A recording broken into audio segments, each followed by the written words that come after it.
चलिए स्टार्ट करते हैं सीधे टाइम ना वेस्ट करते हुए। जो लोग आज मिल चुका है और मैंने ऑलरेडी बताया 6 क्लास का हम साइंस से स्टार्ट करेंगे, तो वही साइंस का क्वेश्चन आप बता रहे थे। क्वेश्चन था कि बताइए स्टार्च जो मंड हम यूज करते हैं, सभी लोग म्यूट कर लीजिएगा, जिन लोगों को जवाब देना होगा उसी समय अनम्यूट कीजिएगा।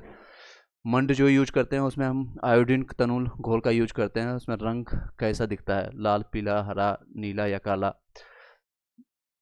चलिए नेक्स्ट है, इसमें दिखेगा नीला और काले कर, नीला और काला। प्रोटीन की जांच के लिए हम क्या यूज करते हैं, प्रोटीन जो प्रखनली में रखे हुए खाद्य पदार्थ में चूर्ण में अगर 2 बूंद कॉपर सल्फेट डालते हैं या 10 बूंद कास्टिक सोडा डालते हैं तो प्रखनली में कौन सा रंग है उसमें दिखेगा। अनम्यूट कर लीजिएगा बाकी जी, जो लोग हैं बताइएगा इसमें कौन सा रंग दिखेगा, बैगनी, लाल, हरा या काला, नीला। प्रोटीन की जांच हम कैसे करते हैं, आप लोगों ने साइंस क्लास, आप SCERT को जो भी लोग लिए हैं और आपके 6 क्लास का है सभी लोग के लिए, किस कलर का दिखेगा, वो है आपका बैगनी रंग का दिखेगा। ठीक है, बैगनी रंग का दिखेगा। ठीक है, और इसमें यूज क्या चीज़ करते हैं, प्रोटीन की जांच के लिए हम यूज करते हैं 2 बूंद कॉपर सल्फेट रहता है और 10 बूंद लगभग कास्टिक सोडा रहता है। ये सभी मैंने नोट्स में दिया है। चलिए नेक्स्ट है जो कार्बोहाइड्रेट का, कार्बोहाइड्रेट में कौन कौन से स्रोत आते हैं एग्जाम्पल बताइएगा। एग्जाम्पल है आपका गेहूँ, मक्का, आलू, चावल, बाजरा, आम, शकरकंद, गन्ना, ये है कार्बोहाइड्रेट में। अगर इसी में एग्जाम्पल आपका ऑब्जेक्टिव फॉर्मेट में आ सकता है कि बताइए कि आपका शकरकंद, गन्ना, आलू ये कौन से आता है, कार्बोहाइड्रेट में आता है या वसा का स्रोत है, वसा का स्रोत है, वसा का स्रोत है। चलिए बताइएगा, ये सारे आपके रहेंगे। कार्बोहाइड्रेट के कौन कौन से होते हैं एक बार बता दीजिएगा, जो लोग अनम्यूट करके कोई बोलना चाहेंगे तो बता सकते हैं, ताकि सभी लोग का आपको याद हो सके। यहाँ पर जितने भी 7-8 लोग अभी जुड़े हुए हैं बताइएगा।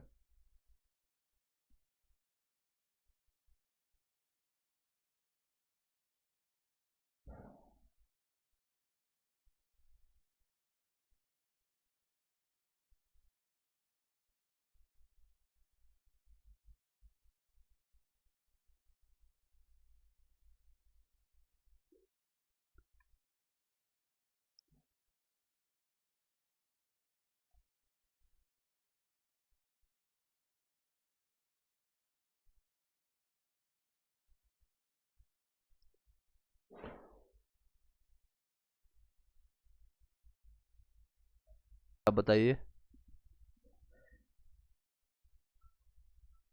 उपकार, चलिए मैं बता देता हूँ।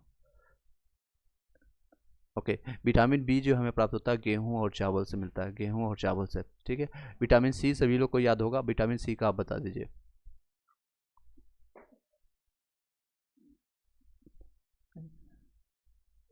यस यस करेक्ट, खट्टे जितने भी फल हैं जिसमें विटामिन सी, और इस अगर ये आंवला हो गया, संतरा हो गया, मिर्ची हो गया, नींबू हो गया, अमरूद हो गया, आंवला हो गया, और सबसे ज़्यादा आंवला यानी नींबू में प्राप्त होता है विटामिन सी। और अगर विटामिन सी की कमी के कारण कौन सा रोग होता है, वो होगा अस्कर्वी रोग, अस्कर्वी। ओके, बी विटामिन डी के जो सबसे ज़्यादा अच्छे स्रोत कहाँ पर मिलते हैं, 3-4 एग्जाम्पल इसमें आप बता। Yes yes yes. चलिए अब विटामिन ए से होने वाले जो रोग है आप इसमें बताते हैं। विटामिन ए से कौन सा रोग होगा, रतौंधी। और किसके कमी से होता है, ये लक्षण कैसे पता चलता है, कमजोर विटामिन ए से प्राप्त होता है, जैसे अंधेरे में कम दिखता है या कमजोर दृष्टि होती है, कभी कभी दूर की, कभी कभी पूरी तरह से उनको दिखाई देना बंद हो जाता है। विटामिन बी से बेरी बेरी रोग होता है और इसमें दुर्बल पेशियां हो जाता है, काम करने की ऊर्जा उनमें कमजोरी हो जाता है। विटामिन सी से मैंने आप लोग अभी बताया स्कर्वी रोग। मैं तेज कंप्लीट कर देता हूँ, जहाँ क्वेश्चन रहेगा इंपॉर्टेंट मैं आपको पूछूंगा और उसके लिए आप जवाब देने के लिए अनम्यूट कर लीजिएगा ताकि आप एक्टिव रहिएगा। विटामिन सी से कड़वी रहेगा, मसूर, ये जिसमें मसूड़ों से खून निकला, यानी जो आपके दांत के मसूड़े हैं उससे खून निकलना शुरू हो जाता है और घाव भरने में आपको देरी लगेगा। अगर आपको कोई घाव होता है या फिर कुछ भी होता है तो आपको थोड़ा टाइम लगेगा। जनरली जो लोग को 4 से 5 दिन में भर जाती है, तो जिन लोग को अस्कर्वी भी बीमारी होता है उनको 3 से 4 दिन एक्स्ट्रा टाइम लग जाता है। विटामिन डी जो होता है रिकेटस नामक बीमारी होती है, उसकी कमी से, विटामिन डी की कमी से रिकेटस होता है। अस्थियों का मुलायम या फिर मुरझाना, ये सारे रीजन इसमें होता है। लोह की कमी से क्या होता है, ये क्वेश्चन अभी मैंने कवर नहीं किया, इसका बताइएगा। लोहा की कमी से क्या होता है, कौन सा बीमारी होता है? Yes, anaemia. एनीमिया कह सकते हैं या अल्प रक्तता उसी को कहते हैं, यानी रक्त, हाँ यानी खून की कमी जिसको कहते हैं अल्प रक्तता। इसमें कमजोरी होती है, रक्त की कमी हो जाती है। चलिए, अच्छा लग रहा है, अगर और आगे इसको बढ़ाएं। चलिए, लो लोह, जी जी लौह तत्व जो होता है सब्जी में किस ऐसे जो होता है जिसमें सबसे ज़्यादा पाया जाता है लौह तत्व? जैसे अभी मैंने लोहा, पालक में, बिल्कुल पालक हो गया, मेथी हो गया या केला हो गया, ये तीनों याद रखिएगा, सबसे ज़्यादा पालक आता है। ठीक है, नेक्स्ट है दूध से क्या प्राप्त होता है हमें? दूध से क्या? कैल्शियम प्राप्त होता है, विटामिन डी भी होता है, कैल्शियम सबसे ज़्यादा प्राप्त होता है। बच्चों को सजेस्ट करते हैं कि दूध ज़्यादा पिए ताकि उसका बॉन्ड तेज़ी से इंक्रीज करे, क्योंकि उनमें हड्डियों की संख्या स्टार्टिंग में 300 के आसपास होती है, वो कंबाइंड होते होते लास्ट में जब हम वयस्क बनता है और एडल्ट होते हैं तो वो 206 के आसपास बचती है। फास्फोरस और कैल्शियम जो होते हैं मछली और अंडा से मिलता है। सोडियम और प्रोटीन से हमें क्या मिलता है?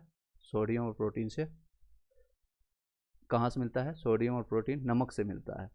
चलिए, रुझांस के बारे में जानते हैं। अन्न का जो जो होता है चोकर और सब्जी का रेशा बना होता है। जो भी स्रोत अंकुरित भोजन हम लोग लेते हैं वो आलू, ताज़ा फल, सब्जी, सब चीज़ उसमें मिलता है। ये शॉर्ट फॉर्मेट आपका SCRT NCERT का है, वन लाइनर फॉर्मेट में आपको बताते जा रहा है, जहाँ क्वेश्चन आ सकता है वो मैं आपको पूछ लेता हूँ यहाँ पर। ठीक है, चलिए, यह हमारे शरीर से बिना पचे हुए भोजन को बाहर, ये फाइबर जो रुझान जिसको कहते हैं, इसको इंग्लिश में फाइबर भी कहते हैं। और ये फाइबर का क्या काम होता है? तो आपको अन्न जो भी आप खाते हैं, चोकर हो या सब्जी हो, उसका रेशा बनाने का काम करता है, यानी कि एक लिक्विड फॉर्म में बना देता है। जो भी अंकुरित भोजन हम लोग खाते हैं, खासकर जो आलू हो गया, ताज़ा फल हो गया, सब्जी हो गया, ये सारे जो होता है बिना पचे वो भोजन को बाहर निकालने के काम करता है, यानी कि जो हमारी छोटी आंत से बड़ी आंत में जाती है, बड़ी आंत से जो निकालने का काम करता है वो रुझांस का काम होता है, फाइबर का काम होता है। समझ गए होंगे? अगर क्वेश्चन आएगा तो इसमें छूटेगा नहीं। चलिए, नेक्स्ट है, छिलका उतार करके सब्जी फल को धोने से कुछ विटामिन क्या हो जाता है? नष्ट हो जाता है। चावल और दालों को बार बार धोने से उसमें विटामिन कुछ ये वन लाइनर जो है लिखा हुआ है NCERT SCERT को मैं आपको बता देता हूँ, ऑलरेडी मैंने आप लोग को दे चुका हूँ PDF, उसको 3 से 4 बार पढ़िएगा, आप अच्छे से याद हो जाएगा। चलिए, ज़्यादा बड़ा नहीं करेंगे, क्वेश्चन शॉर्ट में रखने की कोशिश करेंगे। चलिए, नेक्स्ट है, अगर खाना पकाने वाले गर्मी के कारण कौन सा विटामिन सबसे ज़्यादा नष्ट होती है? ये क्वेश्चन आ सकता है, बताइएगा। सी, बिल्कुल सही जवाब। चलिए, नेक्स्ट है, कम भोजन या संतुलित, हाँ बी सबसे ज़्यादा, अगर आंसर अगर सिर्फ सी मिलेगा, अगर बी और सी साथ में मिलता है तो ठीक है, अदरवाइज आप उसको दोनों नष्ट हो जाता है। बिल्कुल, कम भोजन या संतुलित भोजन नहीं मिलता है किसी बच्चे को तो कौन सा रोग उनको होता है? कौन सा रोग उनको होता है बच्चे को खास के लिए? कम भोजन या संतुलित भोजन नहीं मिलने के कारण बच्चों को कौन सा रोग हो जाता है? और ये ज़्यादातर साउथ अफ्रीका में ये सब देखा जाता है, जिनको खाने की कमी, संतुलित भोजन नहीं मिलने के कारण, या फिर आप लोगों ने आते जाते प्लेटफॉर्म पर देखे होंगे जो बच्चे का, हाँ हाँ, क्वाशिकर रोग या हाँ, या सूखा रोग भी इसी को कहते हैं। सूखा रोग देखते हैं, हाँ, बच्चे का हड्डी एकदम पतला सा लगेगा और पेट हो जाएगा एकदम बंदूक जैसा। एक कहावत भी है आप लोग के गांव में, आप लोग हम लोग के गांव में, कि लगे शरीर एकदम हड्डी सा और पेट लगे बंदूक जैसा या मटका जैसा लगेगा। चलिए, याद रखने के लिए आपको बता दें। चलिए, नेक्स्ट है, भोजन में प्रोटीन की कमी से कौन सा बीमारी होता है? तो वो आपको वही प्रोटीन की कमी से क्वाशिकोड नामक बीमारी होती है। और संतुलित भोजन नहीं होता है तो उसको मरामश या सूखा बीमारी होता है। क्वाशिकोड जो अभी बता रहे थे भाई उपकार, वो प्रोटीन की कमी से होता है। ठीक है, इससे क्या होता है, उसकी वृद्धि रुक जाता है और पेट फूल जाता है। ठीक है, वृद्धि रुक जाता है। नेक्स्ट है, कुपोषण जो होता है हमारे, ये वन लाइनर फॉर्म में बता देते हैं। कुपोषण किस कारण से होता है? जब शरीर आवश्यक मात्रा में पोषक पदार्थ नहीं प्राप्त होता है तो इस स्थिति में उसको कुपोषण हो जाता है, कोई भी बच्चा को। विटामिन ए की कमी से कौन सी बीमारी होता है? मैंने आप लोगों को बता ही चुके हैं, रतौंधी होता है, जिससे रात में देखना उनको बंद हो जाता है। इसको बार बार रिपीट किया गया है। चलिए, भोजन में वसा की मात्रा अधिक होने से मोटापा का कारण बन जाता है। किसके? वसा। वसा जो होता है किस में ज़्यादा होता है? ज़्यादा तेलीय पदार्थ में होता है। आप एग्जाम्पल अगर बता सकते हैं, कोई याद होगा तो। वसा किस में सबसे ज़्यादा होता है? हाँ, मछली हो गया या फिर ज़्यादा नॉनवेज खाने से इसमें वसा ज़्यादा होता है, या तेलीय जो भी खाना हम खाते हैं, अगर आलू या सब्जी कुछ भी खा रहे हैं उसमें तेल की मात्रा या फिर मसाला की मात्रा ज़्यादा मिला लेने से भी फास्ट फूड जंक फूड जितने भी है उससे भी होता है। दूसरी जल पीने से कौन सा बीमारी हो जाता है? बत, इसमें अतिसार लिखा हुआ है एनसीईआरटी का, एससीईआरटी आपको जो दिया था, अतिसार अतिसार वही आपको याद रखना है अभी, क्योंकि आपका माय ब्रांड जिसको ग्रंथ कर सकते हैं गीता वही है आपका एनसीईआरटी एससीईआरटी। इसी से क्वेश्चन लास्ट टाइम भी पूछा गया था और ये इस बार भी पूछेंगे वो लोग। और आप लोग के लिए गुड न्यूज़ ये है कि अगस्त, अच्छा अच्छा कोई बात नहीं, पढ़ लीजिएगा, रिवीजन यहाँ से एक बार यहाँ से एटलीस्ट ये डायरेक्शन में पता चल जाएगा क्वेश्चन पूछेगा कैसे, आपको सिर्फ वहाँ से जाकर रीड आउट कर लीजिएगा। रीड आउट ऑलरेडी मैंने उस पर वीडियो, कोई बात नहीं, और मैंने ऑलरेडी वीडियो दिया है 1 घंटे का, उसको 1.5 या 2 के स्पीड में आप देख करके कंप्लीट कर दीजिएगा सोते सोते। मैंने कई चीज़ों में आपको दिया हूँ, वहाँ से आप देख सकते हैं। चलिए, बासी खाना से कौन सा जो होता है खटास, बासी खाने में जो खटास आता है किसके कारण से होता है?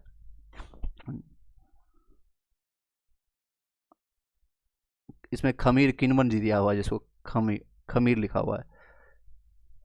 फफूंद दूसरा चीज़ होता है। चलिए, अब कुछ क्वेश्चन है ऑब्जेक्टिव आपका जो कि एनसीईआरटी का लास्ट में दिया हुआ था, जो कि आपको पीडीएफ में शायद नहीं मिला हुआ, यहाँ पर आपको कवर हो जाएगा। आलू में क्या उपस्थित होता है? ऑप्शन है मंड है, प्रोटीन है, वसा है, खनिज लवण है। तो बताइएगा। एक सेकेंड, एक सेकेंड रुकिएगा।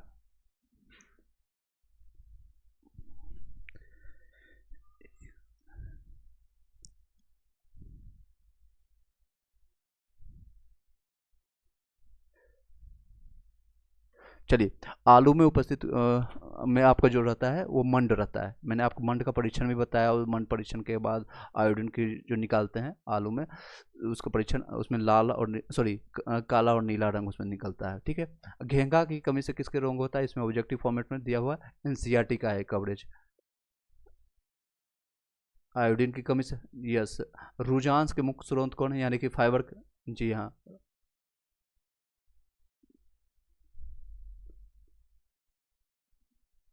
जी बिल्कुल, जो ताज़े फल होते हैं, सब्जियां होती हैं, उसमें रुझान फाइबर की मात्रा सबसे ज़्यादा होती है। एग्जाम्पल में इसमें दिया हुआ था, मे भी एग्जाम्पल है आपको एग्जामिनेशन में भी देखने को मिलेगा, चावल, बेसन, जल या फिर ताज़े फल सब्जियां। तो आंसर मारिएगा ताज़े फल और सब्जियां, ठीक है।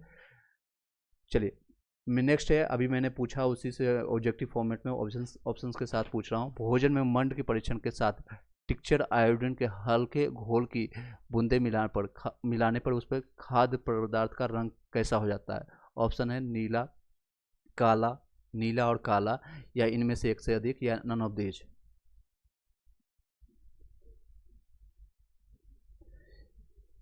मंड मंड परीक्षण अभी आयोडीन के हल्के घोल मिलाने पर, तो ये इसका सही आंसर मारिएगा, नीला और काला होगा, ठीक है।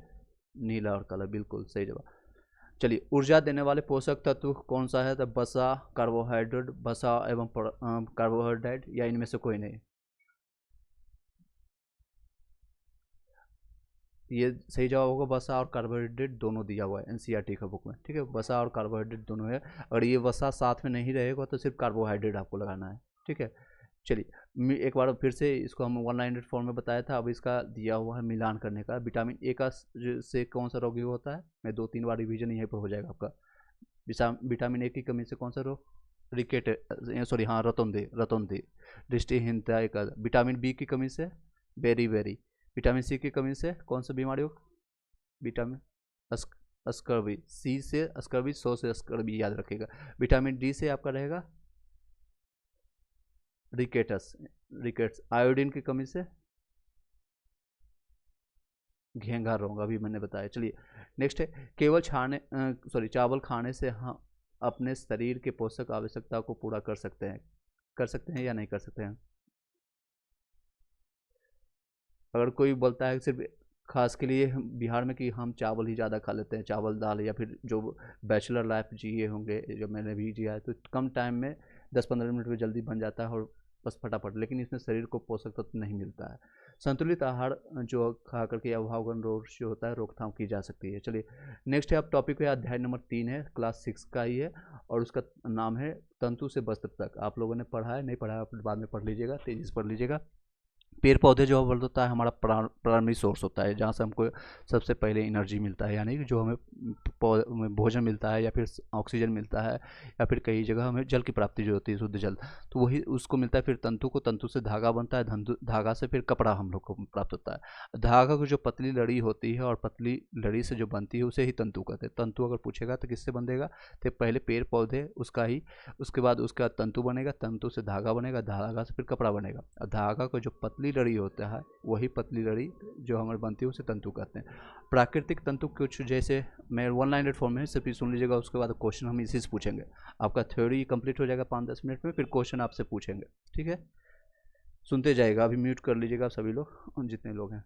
प्राकृतिक तंतु कुछ वस्त्र या सूती रेशमी जो होता है, जूट ऊनी के तंतु से बने होते हैं। जो भी प्राकृतिक तंतु आपका होता है उसको कि जैसे सूती वस्त्र हो गया, रेशम या जूट होता है, ये सब चीज़ें आपको कहाँ से, पेड़ के पत्तों से या झाड़ से प्राप्त होती है। ये सारे जो होता है सूती वस्त्र आपको तंतु से प्राप्त होता है। तंतु को मैंने परिभाषा बता दिया। उसके बाद प्राकृतिक तंतु हो गया, जैसे जूट होता है, सूट जो हमें प्राप्त होता है वो कहाँ से प्राप्त होता है, तो आपका कपास से बनता है। रेशमी जो होता है, जूट रेशम के कीट से बनता है। रेशम जो हमें प्राप्त होता है रेशमी, वो आपका जूट के रेशम के कीट से बनता है। ऊन जो होता है भेड़ और बकरी से प्राप्त होता है। तंतु जो होता है केले के पत्ते और बांस से प्राप्त होते हैं। मैंने फिर से रिपीट कर देता हूँ, इससे क्वेश्चन आएगा। सूट कपास से, रेशमी जूट रेशम से, ऊन भेड़ बकरी से, तंतु केले के पत्ते और बांस से प्राप्त होते हैं। मानव निर्मित होता है, जो कि नाम से पता चल रहा है मानव यानी कि आर्टिफिशियल है, हम लोग के द्वारा बनाया हुआ, वो है पॉलिस्टर नायलॉन। ये एग्जाम्पल में भी पूछे जाएंगे, इसमें कौन सा मानव निर्मित है, तो अभी आप क्वेश्चन पूछेंगे तो बताइएगा। पॉलिस्टर नायलॉन और एक्रेलिक नाम से है, इसमें एनसीईआरटी में लिखा हुआ है। रुई से क्या चीज़ प्राप्त होता है, रुई जो है कपास के तंतु से बनती है। कपास के फूल जो आपको इसमें एनसीईआरटी में दिया होगा, मैंने आपको जो पीडीएफ दिया उसमें आपको दिख सकता है। कपास उगाने हेतु जलवायु या जो होती है मिट्टी, जो इसमें जलवायु के कपास में बहुत ज़्यादा पानी की ज़रूरत पड़ती है और मिट्टी काली होनी चाहिए, जिसमें कपास यानी को से कपास, को से काली मिट्टी, याद रखिएगा। ज़्यादातर महाराष्ट्र और गुजरात में कपास की खेती या फिर वहाँ पर होता है। जूट, पर्सन वाले जानते हैं, पर्सन के पौधे जो होता है तने से प्राप्त होते हैं, उसके तने से प्राप्त होते हैं। चलिए, पटसन की खेती वर्षा ऋतु में होती है। ये ज़्यादातर वर्षा, आप लोगों का वर्षा ऋतु ऑलरेडी चला गया, जुलाई से अगस्त सितंबर तक चलती है। और ये उत्तरार्ध जो पश्चिम बंगाल या बिहार, असम में ये ज़्यादातर देखा जाता है। और बिहार में स्पेशली, अगर क्योंकि बिहार जीके भी कवर हो जाएगा, तो पटसन की खेती ज़्यादातर गंगा के उस पार के हैं। अगर आप लोग होंगे तो आपको आइडिया होगा। कटिहार, मधेपुरा, सहरसा, सुपौल, दरभंगा, खगड़िया, ये 6 ज़िले हैं जो कि यहाँ पर सबसे ज़्यादा पटसन होते हैं। और ये बिहार में कटिहार, मधेपुरा, सहरसा, सुपौल, दरभंगा, खगड़िया में भी क्वेश्चन आ सकता है, में भी नहीं आया, क्योंकि बिहार जी के लास्ट टाइम एक भी क्वेश्चन नहीं आया था। कई लोग पढ़ के गए थे महात्मा बुद्ध और गौतम बुद्ध और आपके इवन महावीर जैन, क्योंकि ये सारे क्वेश्चन बिहार जी के से सब एक्सपेक्टेड थे कि 2-4 क्वेश्चन दिखेगा, लेकिन एक भी क्वेश्चन नहीं दिखा था। चलिए एनी हाउ, आपको कवर करके चलना पड़ेगा एक ही चीज़। नेक्स्ट है, रेशम में धागे से बनाने वाली प्रक्रिया को क्या कहते हैं। जो हम रेशम से जो धागा बनाते हैं उसको कटाई कहते हैं। कटाई के लिए तकली का उपयोग किया जाता है। जो आप लोग को तकली का पिक्चर एनसीईआरटी एससीईआरटी को कोई बुक को मैंने ऑलरेडी टेलीग्राम में भेज दिया है, उसको एक बार खाली गो थ्रू कर लेना है, देखना है तेजी से। कताई के लिए चरखा का भी उपयोग करते हैं, जो गांधी जी यूज करते थे। बड़े पैमाने पर कताई मशीनों का उपयोग किया जाता है। ये प्राचीन का पुराना जो ये दिया हुआ है सब उसी से कंसीडर किया गया।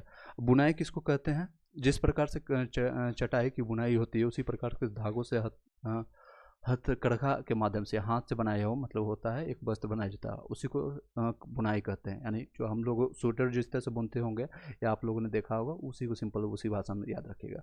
लेकिन इसके जो वर्ड है, जो साइंस का वर्ड है, जिस प्रकार से चटाई की बुनाई होती है उसी प्रकार धागों से हथकरघा के माध्यम से हाथ की से बुनाई का वस्त्र बनाते हैं। बंधाई किसको कहते हैं, जिस प्रकार से स्वेटर की बंधाई होती है उसी प्रकार से धागों से बंधाई हुई एक वस्त्र तैयार किया जाता है। चलिए अब इससे संबंधित क्वेश्चन पूछेंगे, आप बताइएगा क्या है।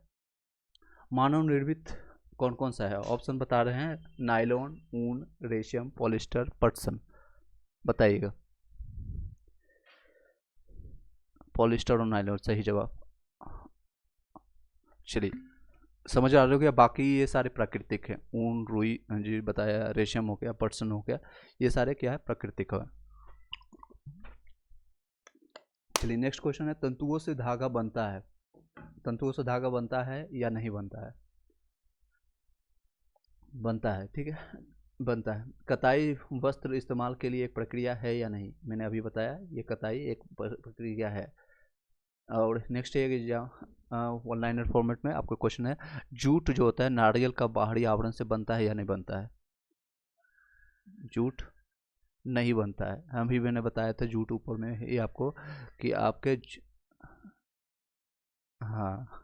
चलिए नेक्स्ट है, कोई बात नहीं, मैं इसको रिकॉर्ड भी कर रहा हूँ, कोशिश करूँगा ये सिर्फ अनलिस्टेड रहेगा, मैं आपको प्रोवाइड कर दूंगा, वही लोग देख पाएंगे जो लोग यहाँ पर ज्वाइन किए हैं, बाकी लोग को नहीं भेजेंगे, बाकी लोग अपना मजे करेंगे। चलिए रुई से जो बिनोई या बीज हटाने की प्रक्रिया को कहते हैं, क्या कहते हैं उसको? ओटना कहते हैं।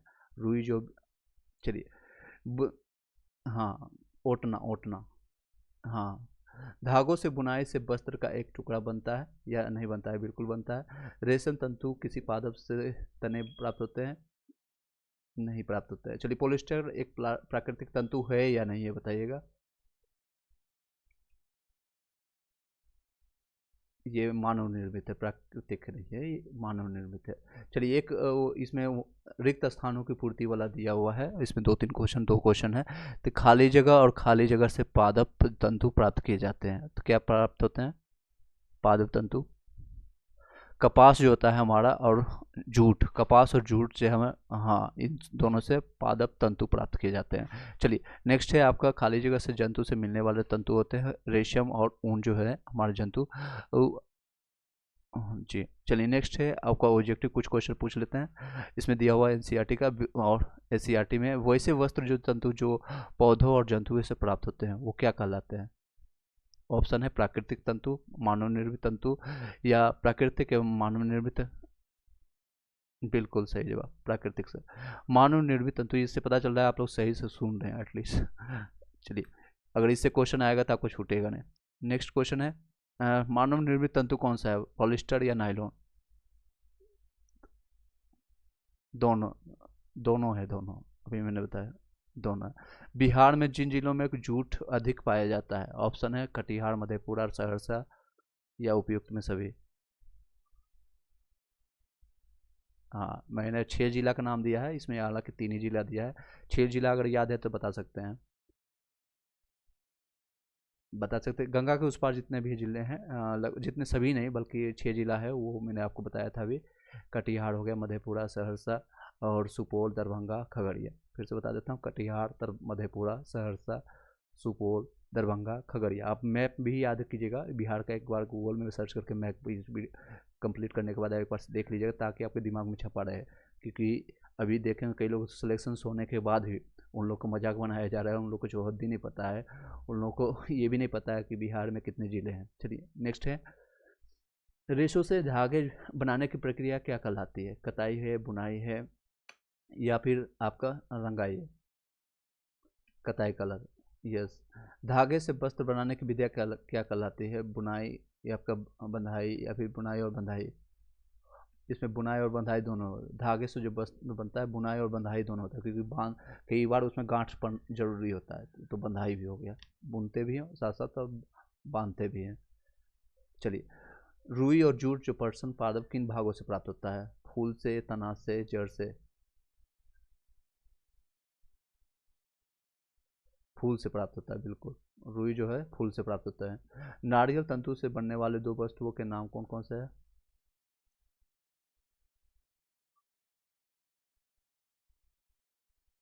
नारियल से हालांकि इसमें बताया नहीं गया था आपको, हाँ जी। चलिए नेक्स्ट टॉपिक कवर करते हैं, हाँ बताइए। Right, okay. चलिए कई लोग अब व्हाट्सएप पे मैसेज कर रहे हैं कि ज्वाइन करना है, बाद में अब करेंगे। वह पदार्थ जो आसानी से दब जाए और खरोचा जा सके वो कौन पदार्थ कहलाते हैं? जैसे अभी नेक्स्ट टॉपिक है अध्याय नंबर 4 है, क्योंकि टोटल 16 चैप्टर है, जल्दी से कंप्लीट करते हैं और बाद में उसको आप पढ़ लीजिएगा। विभिन्न प्रकार के पदार्थ, ये टॉपिक नंबर अध्याय 4 है, क्लास 6 का है ये। वह पदार्थ जो आसानी से दब जाए और खरोचा जा सके उस पदार्थ को क्या कहेंगे, यानी कोमल पदार्थ कहेंगे। और अभी आप सुनते जाइएगा, उसके बाद क्वेश्चन लास्ट में करेंगे। जिन पदार्थों पर रेगमाल से रगड़ करके देखने के बाद वो चमकती है, प्राय वो ऐसा पदार्थ जो होता है वो धातु होता है, यानी चमकने वाला हो धातु के। एग्जाम्पल में लोहा हो गया, एल्युमिनियम हो गया, सोना हो गया, ये सारे चमकता है, रगड़ने के बाद ज़्यादा और ज़्यादा उसमें चमकीला, चमकता है तो पहले से ही, लेकिन और ज़्यादा उसमें चमक आ जाती है। जल से घुलने वाले पदार्थ को विलेय कहते हैं, यानी जो किसी में विलेय हो गया, तो उसमें जैसे हम शुगर में, यानी पानी जो है, पानी के अंदर हम चीनी डालते हैं तो चीनी क्या होता है, विलेय हो जाता है, इसको घुलनशील कहेंगे। जल में नहीं घुलने वाले पदार्थ को अविलयनशील कहेंगे और घुलनशील कहेंगे। जैसे जल में अगर हम पत्थर डालेंगे या मिट्टी डालेंगे या फिर बालू डालेंगे तो वो घुलेगा नहीं, पूरी तरह से नहीं घुलेगा, पत्थर तो पूरी तरह से नहीं घुलेगा, इसको कहेंगे अघुलनशील पदार्थ। जब घोलक और विलायक क्या होता है तो जान सकते हैं, जल और घोलक और घोलक दोनों होता है। संतृप्त विलयन किसको कहते हैं, ये बहुत लोगों को कन्फ्यूजन होता है, 6 क्लास का है, उसी लेवल का इसमें बताया गया डेफिनेशन, तो एक लाइन में हम कंप्लीट करते हैं। पानी की निश्चित मात्रा में किसी पदार्थ की अधिकतम कितनी मात्रा घुलती है या पदार्थ की घुलनशीलता या विलेयता कहते हैं, इस घोल को ही संतृप्त विलयन कहते हैं। बस ये एक लाइन में याद रखिएगा। गर्म पानी पर जैसे किसी विलयन में पदार्थ की क्षमता क्या होती है, बढ़ जाती है। अगर गर्म पदार्थ रहता है और मान लीजिए गर्म पानी ही है तो उसमें जितना तेज़ी से आप चीनी घुलेगा एज कम्पेयर टू ठंडे पानी में कम रहेगा, यानी गर्म पानी की जो घोलने की क्षमता ज़्यादा होती है। कुछ गैस जल में घुलनशील होते हैं, परंतु गर्म करने पर गैस की घुलनशीलता घट जाती है। जैसे जल गर्म करने पर जल में ऑक्सीजन की मात्रा घट जाती है, ठीक है। अगर वही जल को हम गर्म करने पर तो ऑक्सीजन की मात्रा उसमें घट जाती है। आप इसीलिए देखते होंगे समुद्र में जो मछलियाँ तैर लेती है या फिर नॉर्मल वाटर रहती है, अगर उसी पानी को जो समुद्र की मात्रा या गंगा या फिर नदी के पानी को गर्म कर देंगे तो वो लोग उसमें सांस लेने में उन लोगों को दिक्कत हो जाएगी और इवन हो सकता है वो मर भी सकते हैं। तो इसलिए नॉर्मल पानी में ऑक्सीजन की मात्रा होने के कारण वो वहीं से अपने गाल फेफड़ या फिर ग्लाइडर से गिल से वो अपना सांस ले लेते हैं। चलिए नेक्स्ट है टॉपिक इसमें किया हुआ था, पारदर्शी किसको कहते हैं। सिंपल भाषा में जिसे हम जिस पदार्थ से होकर करके हम वस्तुओं को देखा जा सकता है, जैसे शीशा हो गया, शीशा से हम एक ये जो ओपन शीशा है, यानी दोनों साइड में अगर किसी में ब्लाई नहीं किया गया है या फिर कोई क्ले नहीं किया गया है, उसको रंगा नहीं गया है, तो हम एक दूसरे को पार हम देख सकते हैं, उसको पारदर्शी या ट्रांसपेरेंट कहते हैं। और पारदर्शी जैसे हो गया, उसी शीशे को हम ब्लैक कर दें या फिर पीछे से प्लास्टिक लगा दें तो रिफ्लेक्शन आ जाएगा, यानी वो उस पार हम नहीं देख सकते हैं। पारभासी हो गया, जैसे कागज़ में हल्का सा देख सकते हैं तो कुछ भाग है कि हम उसमें ट्रांसपेरेंट में पूरे तरह से देख सकते हैं। 6 क्लास में है उतना ही दिया हुआ था। अब क्वेश्चन पूछते हैं इसी से संबंधित, अब बताइएगा, जल चीनी में घुल सकता है या नहीं।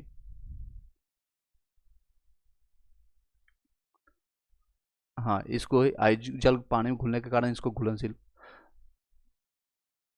चलिए नेक्स्ट टॉपिक है खाली जगह पदार्थ से होकर के प्रकाश अंशतः पार करता है। क्या पार करता है, अगर अंशतः पार करता है उसको क्या नाम देते हैं, अंशतः, पूर्णतः नहीं बोला मैंने, अंशतः बोला, मतलब आधा। हाँ, उसको मैंने अभी बताया 3 पारभासी या अर्धपारदर्शी भी कर सकते हैं, पारभासी भी दिया हुआ या फिर अर्धपारसी। अगर नहीं वो देखता है दूसरी तरफ तो उसको क्या कहेंगे, चलिए अपारदर्शी, बिल्कुल। नेक्स्ट है विलय है और उसका मिलान करना है, और विलय और घोलक, चमकने वाला पदार्थ, उसको हम देखते हैं।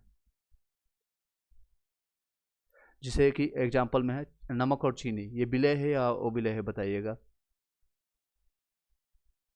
विलय है, क्योंकि एक दूसरे से ये मिला लेगा कुछ टाइम के बाद या मिलाने के बाद 5 मिनट के बाद पता ही नहीं चलेगा चीनी उसमें था या नहीं। जैसे अविलय में, जैसे एग्जांपल में आपको ले लेते हैं लोहा और पत्थर, लोहा और रेत को हम मिलाएंगे तो ये विलय होगा और विलय होगा, अविलय होगा। इसमें हम आसानी से हम दोनों को अलग कर सकते हैं, अविलय हो गया। घोलक और विलय क्या होता है, घोलक और विलय का एग्जाम्पल पानी, आपका एग्जाम्पल जल हो जाएगा।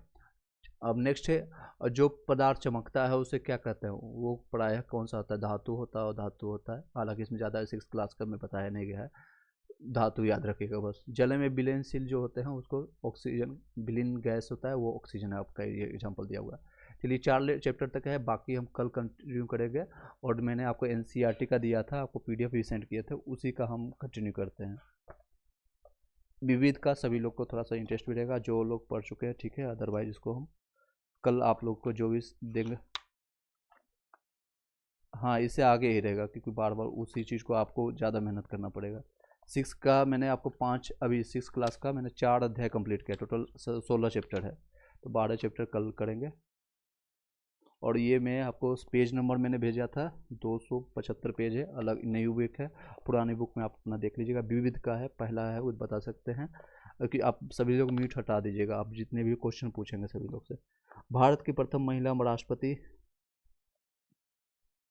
राष्ट्रपति कौन? प्रतिभा देवी पाटिल। 3 सेकंड वेट करेंगे, अगर आंसर आ गया ठीक है, नहीं तो हम बता देंगे। प्रथम महिला प्रधानमंत्री, 1 2 इंदिरा गांधी। प्रथम महिला लोकसभा अध्यक्ष, गुड, मीरा कुमार। प्रथम महिला महासचिव, स्नेहलता श्रीवास्तव, श्रीवास्तव। आप देख लीजिएगा, बुक उठाना है तो बुक उठा करके, क्योंकि ये आपको सिर्फ इसलिए किया जा रहा है ताकि आपके दिमाग में जो भी आपके अंदर इंद्रिया में सबसे कॉन्शियस माइंड में छप जाए। लूसेंट का मैंने आपको भेजा था लास्ट में। अच्छा मैं बता देता हूँ, सॉरी, हाँ लूसेंट बुक से करा रहे हैं। ये महिला राज्यपाल जो, सॉरी महिला महासचिव थे स्नेहलता श्रीवास्तव, स्नेहलता श्रीवास्तव जी, ठीक है। नेक्स्ट है प्रथम महिला राज्यसभा उपसभापति कौन थे? प्रथम महिला राज्यसभा उपसभापति,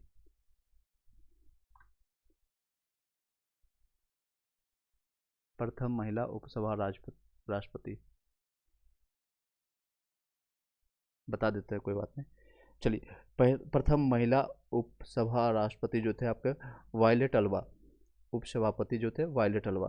प्रथम महिला केंद्रीय मंत्री, केंद्रीय मंत्री,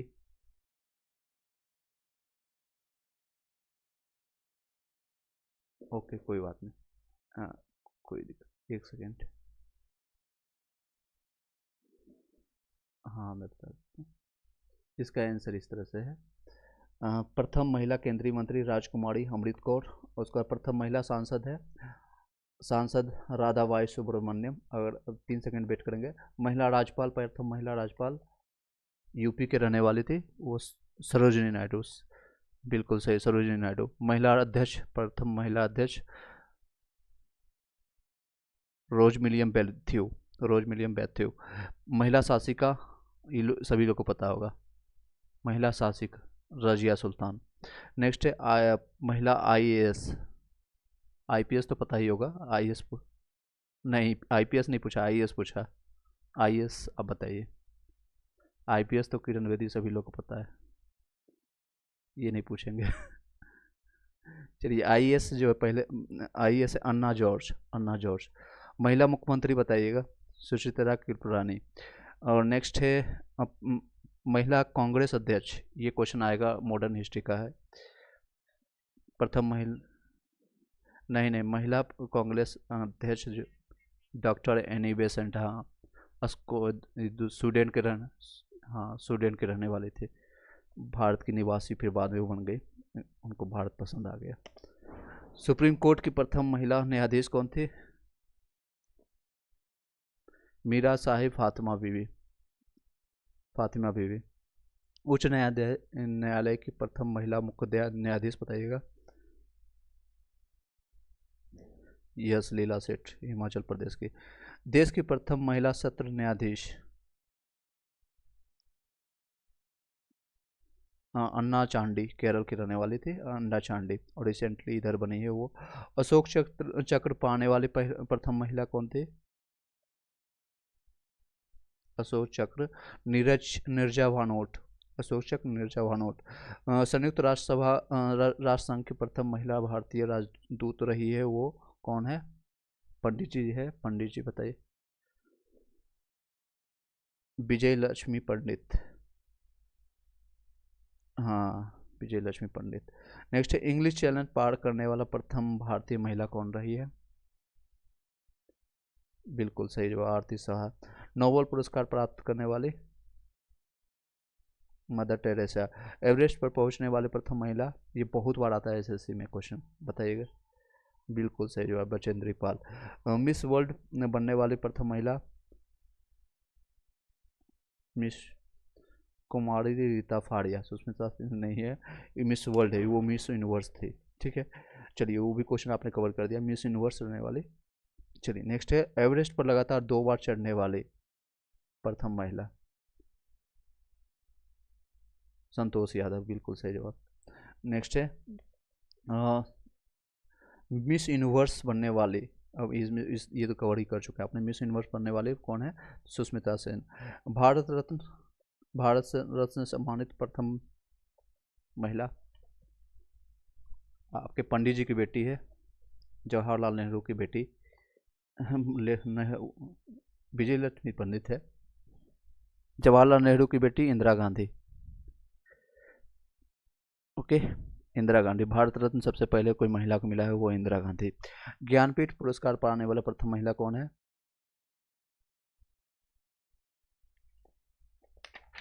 ज्ञानपीठ बताइएगा,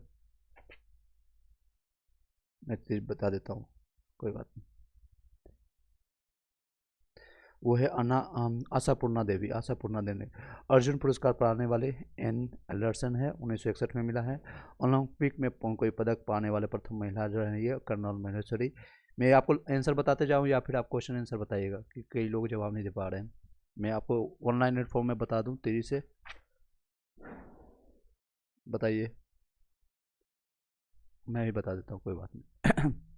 ताज़ा, क्योंकि क्वेश्चन ज़्यादा कवर हो जाएगा, और याद ध्यान से सुनिएगा, बाद में आपको रिकॉर्डेड फॉर्मेट मिलेगा, उसको भी आप स्पीड में देख लीजिएगा। चलिए, मैंने बताया ओलंपिक में कोई पदक पाने वाले कोई प्रथम महिला है कर्नल महेश्वरी, कांस्य पदक इनको मिला था। अर्जुन और राजीव खेल रत्न पुरस्कार दोनों जो पुरस्कार पाने वाले प्रथम महिला है कुंज रानी, ग्रांड ओल्ड लेडीज इनको नाम दिया है कुंज रानी को। नेक्स्ट है आपका प्रथम महिला मेयर, प्रथम महिला मेयर आपका रही है तारा थेरियन, चेन्नई की रहने वाली थी। प्रथम मेयर आपका तारा चेरियन। ठीक है, 2-3 बार यहीं पे बोल देता हूँ ताकि आपको दिमाग में आ जाए। प्रथम महिला स्नातक जो है जो प्रतिष्ठा मिला है किन्हीं को, जो पहली बार 1886 में, सोचिए आज़ादी से बहुत पहले इवन, तो 1886 मिला है कामनी रॉय को, कामनी रॉय जी को मिला है प्रथम स्नातक लेने वाली, ग्रेजुएशन करने वाली, प्रथम महिला स्नातक प्रतिष्ठा इनको मिला था। उससे पहले उनको यानी कि कोई डिग्री उन्होंने प्राप्त नहीं किया, बल्कि उनको एज ए, जैसे कि अभी सचिन तेंदुलकर को मास्टर डिग्री दिया जाता है या फिर धोनी को दिया जाता है, उन्होंने एक्चुअली में एग्जामिनेशन पास नहीं किया, बल्कि उनको प्रतिष्ठा के रूप में दिया जाता है। और खुद से जो पास की है वो प्रथम महिला है, वो है कदामनी गांगुली और चंद्रमुखी बासु, चंद्रमुखी बासु। ये एक रिलेशन रहते थे, कजन या सिस्टर रहती है सुभाष चंद्र बोस की, शायद कहीं पढ़े थे। चलिए नेक्स्ट है, प्रथम महिला फिजिशियन रही है नांदनी बाई गोपाल राव जोशी रहे थे। प्रथम महिला सर्जन जो रही है डॉक्टर प्रेमा मुखर्जी, प्रथम महिला सर्जन आपका डॉक्टर प्रेमा मुखर्जी। भारतीय रेल की प्रथम महिला ड्राइवर रही है सुरेखा शंकर यादव, और ये रिसेंटली इधर आपके बने हैं। वायुसेना में प्रथम महिला पायलट रही है हरिता कौर दयाल जी। नेक्स्ट है आपका प्रथम महिला एयरबस पायलट आपका है दुर्गा बनर्जी है। प्रथम महिला लेफ्टिनेंट जनरल है पुनीत अरोड़ा, और प्रथम एयर मार्शल रहने वाले हैं पी बंदोपाध्याय है। नेक्स्ट है प्रथम महिला चेयरमैन ऑफ इंडियन एयरलाइंस है सुषमा चावला। अंतरिक्ष में जाने वाली प्रथम भारतीय महिला है वो कल्पना चावला, जो कि अमेरिकी नागरिक है, हालांकि रहने वाली थी करनाल की और हरियाणा की। ऑस्कर पुरस्कार जीतने वाली प्रथम महिला है भानु अथैया, और भानु अथैया। नेक्स्ट है एशियाई खेलों में स्वर्ण पदक है जीतने वाले प्रथम महिला हम नहीं बोलेंगे सीधे आप क्वेश्चन, क्योंकि ये सिर्फ प्रथम महिला के है, तो वो है कमलजीत संधू। दक्षिणी ध्रुव पर पहुंचने वाले वो है रीना कौशल आप याद रखिएगा। 7 प्रमुख सागर तैरकर पार करने वाली वो है बूला चौधरी। गोबी रेगिस्तान पार करने वाली वो है सुचिता कड़ेनारकर। राज्यसभा की प्रथम महिला महासचिव रही है BS रमा देवी, राज्यसभा की प्रथम महिला महासचिव BS रमा देवी। राज्यसभा की नामांकित होने वाली प्रथम महिला फिल्म अभिनेत्री रही है वो सुनील दत्त की पत्नी नरगिस दत्त। नेक्स्ट है अंटार्कटिका पहुंचने वाली प्रथम भारतीय महिला वह मेहर मूषा। साहित्य अकादमी पुरस्कार जीतने वाली प्रथम महिला आपकी है वो आपकी, चलिए म्यूट कर लीजिएगा जो ज्वाइन किए हैं अभी, म्यूट कर लीजिएगा। चलिए अंटार्कटिका पहुंचने वाली प्रथम महिला रही है मेहर मूसा। और साहित्य अकादमी पुरस्कार जीतने वाली प्रथम महिला है अमृता प्रीतम है। ओलंपिक खेलों में भाग लेने वाली प्रथम महिला है मेरी लीला राव। भारतीय सिनेमा की प्रथम अभिनेत्री है देविका रानी रोडी, देविका रानी। और इसमें इम्पोर्टेंट जो रहा है आपको नरगिस दत्त वाला। और उसके बाद है भारतीय महिला आयोग की प्रथम महिला अध्यक्ष रहने वाली है जयंती पटनायक। दूरदर्शन समाचार पत्र आपको प्रथम मिला है उनको प्रतिमा पुरी। आपको जो मैंने दिया है लूसेंट का PDF, उसमें ऑलरेडी टिक कर दिया जो ज़्यादा इंपॉर्टेंट है, ज़्यादा बार क्वेश्चन आया उसको बार बार देख लीजिएगा।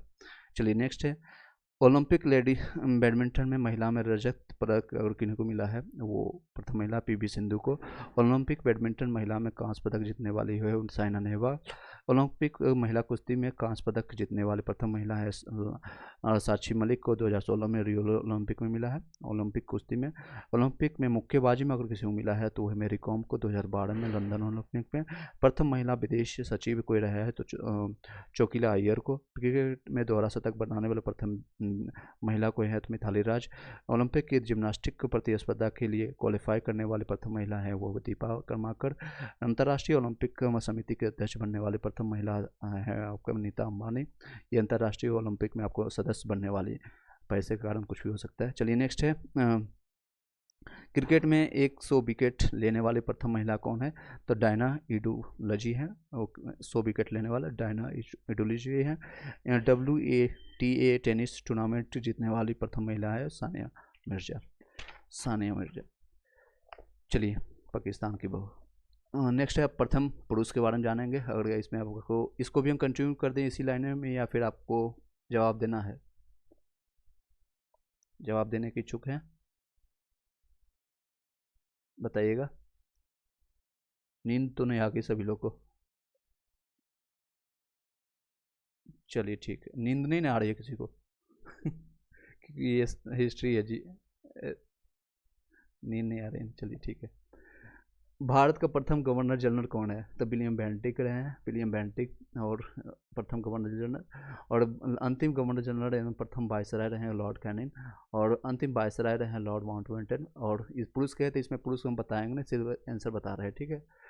स्वतंत्र भारत का प्रथम गवर्नर जनरल रहे लॉर्ड माउंटबेटन। और स्वतंत्र भारत का प्रथम अंतिम गवर्नर जनरल है वो जो कि भारतीय है वो एकमात्र है चक्रवर्ती यासी गोपालाचारी।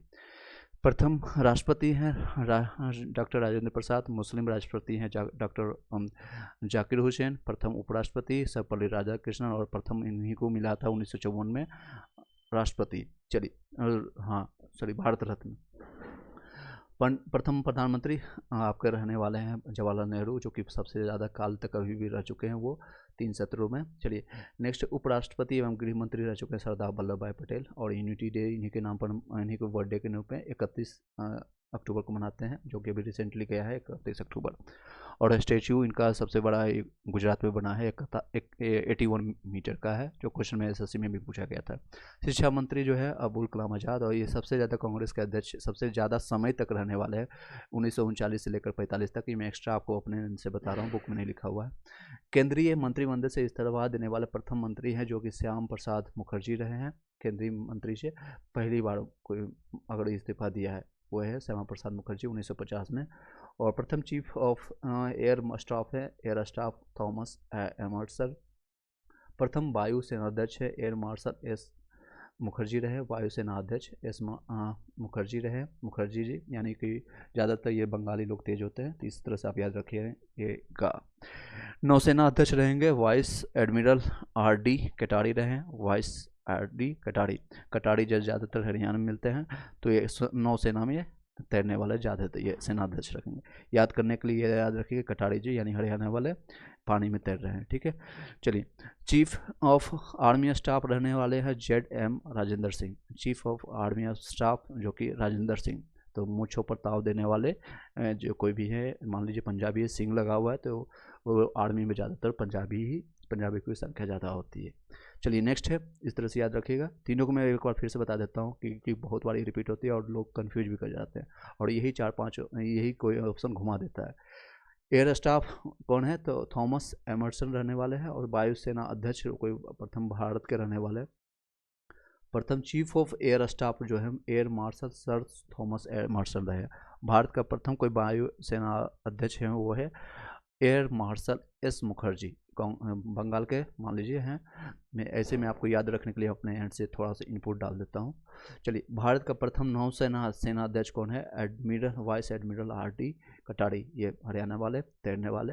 नेक्स्ट है और प्रथम एयर चीफ मार्शल पंजाबी हैं राजेंद्र सिंह, ठीक है, जनरल M राजेंद्र सिंह। बाद में वो देखेंगे कहेंगे मेरे नामों का क्या से क्या कर दिया। चलिए, कई लोग अभी जीवित भी होंगे शायद। नेक्स्ट है स्वतंत्र भारत का प्रथम कमांडर इन चीफ है वो आपके जनरल करियप्पा। भारत का प्रथम कमांडर इन चीफ रहे वो जनरल करियप्पा। प्रथम फील्ड मार्शल है आपका जनरल मानिक साहब, प्रथम फील्ड मार्शल मानिक साहब, प्रथम commander in chief general Cariappa. Lok Sabha का प्रथम अध्यक्ष गणेश, ये तो बहुत बार आपको पॉलिटी का बहुत फेवरेट क्वेश्चन है, ये कौन है? गणेश वासुदेव मावनकर। प्रथम चुनाव आयुक्त कौन रहे हैं? तो सुकुमार सेन है। प्रथम मुख्य न्यायाधीश आपका हीरालाल चेकानिया है। स्वतंत्र भारत में जल में 29 सितंबर 1947 के भारत के मुख्य न्यायाधीश रहने वाले न्यायमूर्ति सरोज होमी कपाड़िया है। पर अंतर्राष्ट्रीय न्यायालय में प्रथम भारतीय न्यायाधीश हैं अध्यक्ष के रूप में डॉक्टर नागेंद्र सिंह, राजेंद्र सिंह के भाई मान लीजिएगा। मान लीजिए कि भारत के प्रथम राष्ट्रपति आपको पता है बिहार के ही रहने वाले हैं, उनके भाई पता नहीं भाई है कि नहीं। अंतर्राष्ट्रीय न्यायालय में प्रथम भारतीय न्यायाधीश रहने वाले हैं नागेंद्र सिंह, डॉक्टर नागेंद्र सिंह। अंतर्राष्ट्रीय न्यायालय में प्रथम न्यायाधीश कौन है? वेनुगोपाल रामा राव है। भारतीय कांग्रेस के प्रथम अध्यक्ष कोई रहेंगे? तो WC बनर्जी यानी भूमेश चंद्र बनर्जी, बंगाल के रहने वाले। क्योंकि आप लोग को पता है इससे पहले 1911 से पहले हमारी राजधानी कोलकाता हुआ करते थे, तो वहीं के कोई ना कोई बनेंगे, तो इसलिए याद रखिएगा बनर्जी, जो कि अभी ममता बनर्जी के भाई हो सकते हैं या फिर उनके पूर्वज हो सकते हैं, कुछ भी। चलिए, भारतीय राष्ट्रीय कांग्रेस के प्रथम मुस्लिम अध्यक्ष कोई रहे हैं? तो बदरुद्दीन तैयब जी हैं। ये क्वेश्चन बहुत इंपॉर्टेंट है। भारतीय इसलिए रिपीट कर देता हूँ, भारतीय राष्ट्रीय कांग्रेस के प्रथम मुस्लिम अध्यक्ष बदरुद्दीन तैयब जी। राष्ट्रीय कांग्रेस के सम्मेलन में भारत की स्वतंत्रता के प्रस्ताव पेश करने वाला प्रथम व्यक्ति कौन है? तो वो है हसरत मोहानी। नोबेल पुरस्कार प्राप्त करने वाला प्रथम भारतीय कौन है? तो रविन्द्रनाथ ठाकुर, ये भी बंगाल के हैं और इनकी ही एकमात्र जो ऐसे पर्सन है जिनकी लिखी हुई कृतियाँ जो हम लोग राष्ट्रगान के रूप में जानते हैं, और हम लोग के साथ साथ बांग्लादेश भी हमारा पड़ोसी, हमारा बच्चा वो भी यूज करता है, जन गण मन, और वो अमर सोनार, इस तरह से। नेक्स्ट है भारत के प्रथम नोबेल पुरस्कार विजेता वैज्ञानिक कौन है? तो CV रमन, हाँ, भौतिकी में 1930 में इनको मिला है प्रथम नोबेल पुरस्कार विजेता।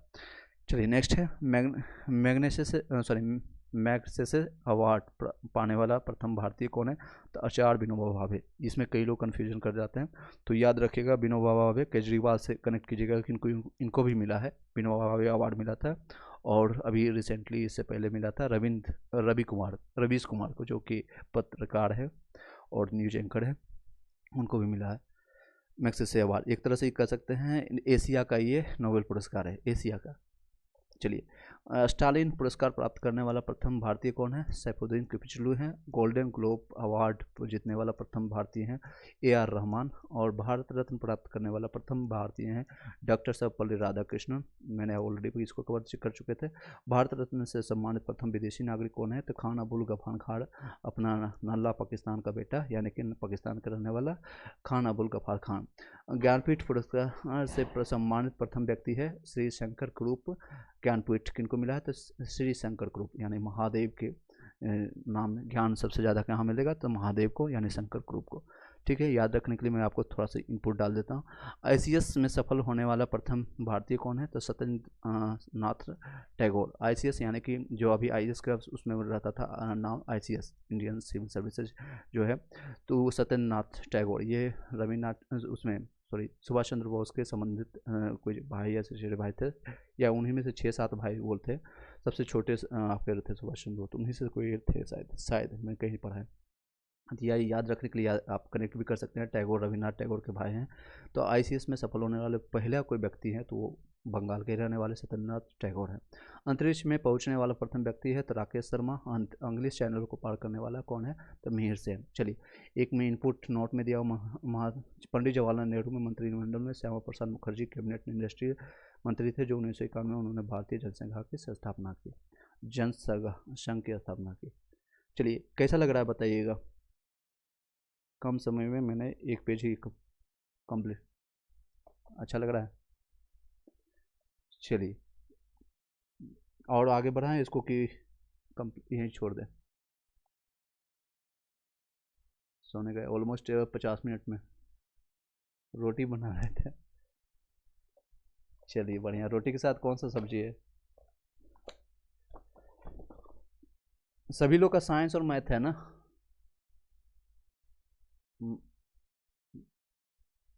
मैथ के लिए ये सजेस्ट करूँगा एक बार गोत्री के, अगर मेरे पास टाइम मिलता है क्योंकि मेरे पे ही ऑलरेडी वर्किंग हो तो मेरे पास बहुत कम टाइम मिलता है, तो कोशिश करेंगे उसका फॉर्मूला या फिर कुछ क्लासेज आपको ला दें। अभी बहुत टाइम है, लगभग 27-28 दिन है आपके पास, तो मैथ रीजनिंग आप एक बार बना लीजिएगा, रफ में आप प्रैक्टिस कर लीजिएगा तो भूलिएगा नहीं, ये तो है।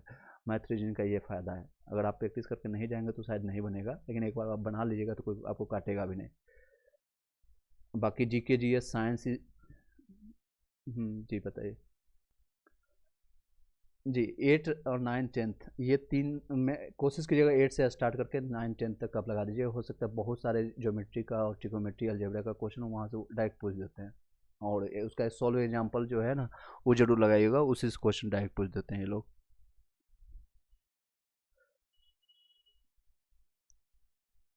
Very good. अगर उससे कुछ फॉर्मूला निकल के आती है तो व्हाट्सअप या फिर पर्सनली आप मुझे, क्योंकि मैंने हटा दिया उसको, मैंने सभी लोग के लिए ओपन किया था, लेकिन उसमें कई लोग मिसगाइडेड हो जाते हैं और अपना लिंक शेयर करते हैं, कई लोग को डिस्टर्बेंस होता है, इसलिए मैंने हटा दिया उसको। ग्रुप में आप मुझे भेज दीजिएगा, सभी लोग को भेज दूंगा, आप लोग के भाई बंधुओं को हेल्प हो जाएगा। अगर आप चाहते हैं तो मैं किसी को फोर्स नहीं करूँगा। जो भी पढ़िएगा एक हैंड रिटन शॉर्ट नोट्स अगर आप बनाते होंगे तो, ताकि आपके जो भी है भाई बंधु उनको फ़ायदा हो जाएगा, अगर आपको कंपटीशन की भावना नहीं है तो। चलिए और कोई क्वेश्चन रहता है तो, अदरवाइज इस वीडियो को ही वाइंड अप करते हैं, मतलब इस